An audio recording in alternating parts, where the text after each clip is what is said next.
India 1961 आज़ादी के कुछ 13 वर्ष बाद इंडियन पार्लियामेंट एक डिसीजन लेती है एक्ट पास करने का, जिस एक्ट का नाम था द डोरी प्रोहिबिशन एक्ट, जो 20 मई 1961 में लगभग पूरे भारत में लागू कर दिया गया था, सिवाय के जम्मू एंड कश्मीर। इस एक्ट को पास करने का एक ही मोटिव था, क्योंकि तब समाज में दहेज प्रताड़ना के मामले बढ़ चुके थे और हद तो तब हो गई थी जब दहेज ना मिलने पर लोगों ने लड़कियों की हत्याएं करना शुरू कर दी थी। तो इन सब पे लगाम लगाने के लिए इंडियन गवर्नमेंट ने इस लॉ की रचना की थी, द डोरी प्रोहिबिशन एक्ट। डोरी क्या होता है? डोरी एक्सपेंसिव गिफ्ट हो सकता है, मनी हो सकती है, प्रॉपर्टी हो सकती है, वैल्यूएबल सिक्योरिटी हो सकती है, गुड्स हो सकता है।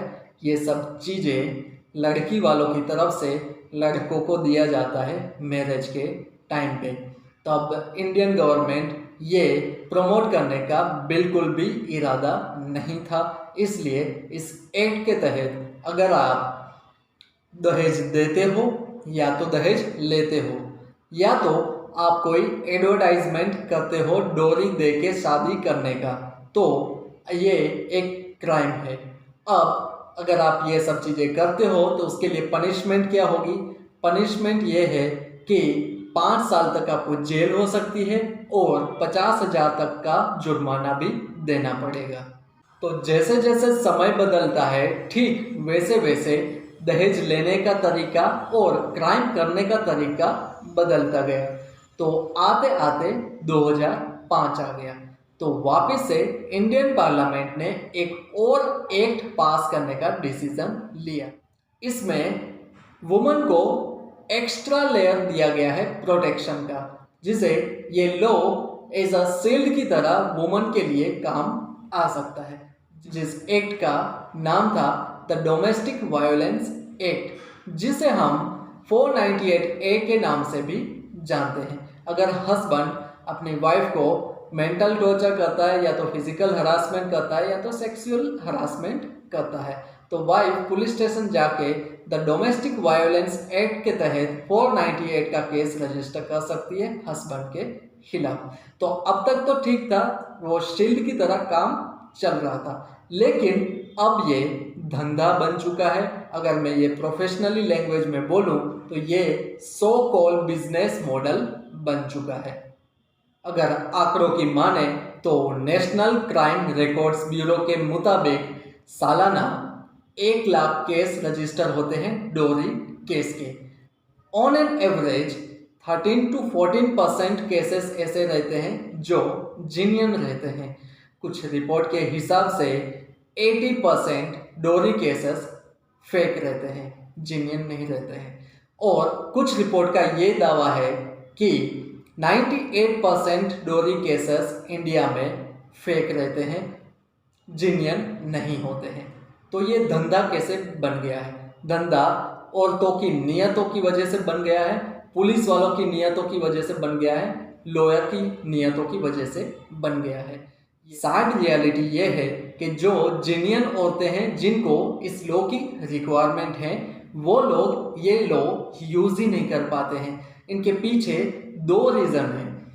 पहला रीज़न ये है कि वो गरीब है, क्योंकि आज की डेट में इंडिया में अगर आपको कुछ पुलिस स्टेशन से हेल्प चाहिए या तो कोर्ट से हेल्प चाहिए, तो आपके पास पैसे होने जरूरी है, तभी जाके आपको ये हेल्प मिलेगी, वरना आपको कोई नहीं पूछेगा। तो उसी रीज़न की वजह से जो जेन्युइन औरतें रहती हैं वो पुलिस स्टेशन में FIR रजिस्टर करने ही नहीं जाती हैं, सोच के कि हमें पैसे देने पड़ेंगे पुलिस वालों को। और हम सब जानते हैं कि इंडियन पुलिस कैसी है। अब दूसरा रीज़न, या तो जो औरतें रहती हैं वो गरीब फैमिली से बिलोंग करती है, तो गरीब फैमिली रहे तो क्या हुआ, उनकी सोसाइटी में रेप्यूटेशन रहती है, तो वो रेप्यूटेशन खराब हो जाएगी अगर वो पुलिस स्टेशन पहुंचेंगे और FIR लिखवाएंगे, तो वो सोच के भी FIR नहीं लिखवाते। तो अब बात करते हैं धंधे वालों की। धंधे वालों में औरतें शामिल हैं, पुलिस वाले शामिल हैं, लॉयर शामिल हैं, जैसे मैंने आपको पहले ही बताया गया। तो ये धंधा कैसे शुरू होता है? ये धंधे की शुरुआत लड़कियों से होती है।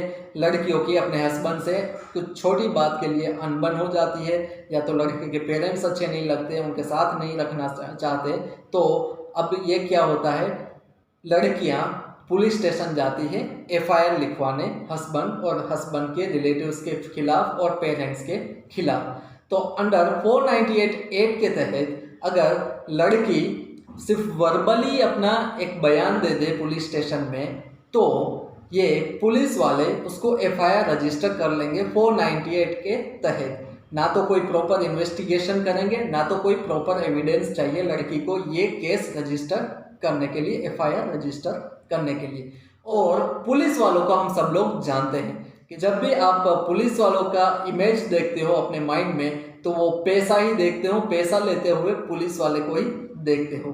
तो इसमें पुलिस वालों की भी मिली भगत रहती है। उनको भी यही चाहिए कि कोई लड़की आए और डोरी केस का ऐसा 498 का एफआईआर रजिस्टर करे, डोमेस्टिक वायलेंस एक्ट का एफआईआर रजिस्टर करे, ताकि उनको पैसा, मोटा पैसा मिल सके हस्बैंड की तरफ से।